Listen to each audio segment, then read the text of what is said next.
Alright, so today we're going to try something just a little bit different. And what I'm going to do here is give you some practice with the preterite versus the imperfect. My Spanish 2 class right now is studying this, and I thought I'd give them just a little bit extra credit, or extra help. Some of these sentences here are actually going to be on their test, which is coming up soon, so hopefully they get a chance to practice this. What I'd like you to do is, if you haven't yet learned the difference between the preterite and the imperfect, you're going to want to go back and do that first. I'm not going to start this video off by telling you what the differences are. I'm just going to kind of go into it. What you should do is you can either pause this video right now and jot down your answers as you see these sentences, or if you want to, this document is linked in the description of the video, and you can open up that document and print it off and handwrite it out if you prefer. So what I'm going to do is I'm going to go through each of these 1 through 10, and what you need to do is decide which of these verbs in each of these sentences should be in the preterite and which one should be in the imperfect. I said at the beginning, or in the directions, that for each sentence, one verb put it in the preterite and the other one put it in the imperfect. And as I'm giving my answers, I will explain why I'm using either the preterite or the imperfect to kind of help you out. So pause now if you don't want to see me start giving the answers, because I'm going to start right now. So for number 1, we have when Rosa arrived to the altar, Felipe was waiting.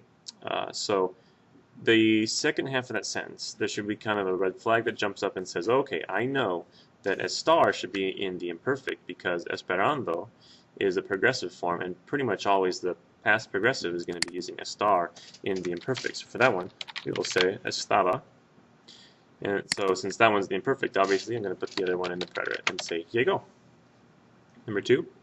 So he was happy when he received the ring. Feelings should also kind of throw up a flag, and you should be like, okay, feelings are an ongoing type of a thing, so I'll put this first verb in the imperfect and say estaba, which means I'm going to put the second one in the preterite. Next one, so you spoke or you were speaking with Rosa when your grandfather was arriving or arrived.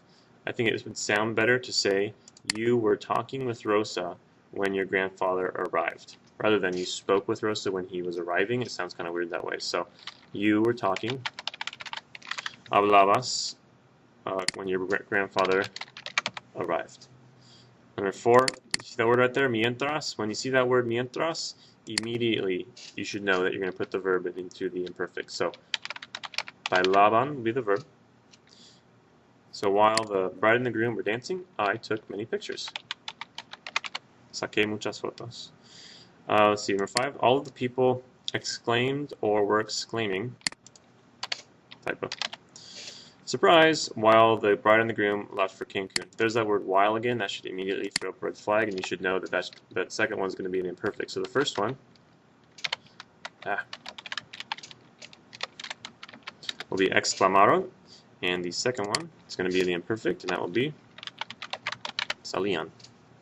Number 6, yesterday I went or I was going to the market even though it was very cold out. So weather, we're always going to put weather into the imperfect when we're talking in the past, so that one will be hacía, which means the other one's going to be in the preterite, fui. Number 7, yesterday, there's that word while again, so immediately you should know imperfect. While April was talking with Chris, hablaba con Chris, Jim ate a sandwich. Preterite. Number 8, when I was a kid, one day, you drank juice. So pretty much anytime you say something like when I was a kid, when I was young, when we were this, we're going to put that into the imperfect because you being young, you being a kid is clearly an ongoing thing in the past. Era in the imperfect. You drank, so preterite, bebiste. Number 9, last night, I went or I was going to the market while my friend was doing their homework. So there's that word mientras again. That should tell you immediately imperfect for the second verb. So that one will be hacía, which means the first one I want to put in the preterite, and that'll be fui. And then lastly, the day before yesterday, I watched or I was watching TV when the crazy clown entered my house, or was entering my house. I think it sounds better to say I was watching TV when he entered. So I'm going to put the first one into the imperfect and say miraba, and the second one will be the preterite, entró. So that's pretty much it. There are some links here on the screen for you that can take you to some other videos in which I explain the differences between the preterite and the imperfect. I do have several videos on this topic, so if you need additional help, go ahead and watch those ones as well. If you have any questions, be sure to let me know. Otherwise, leave a thumbs up and subscribe for more videos.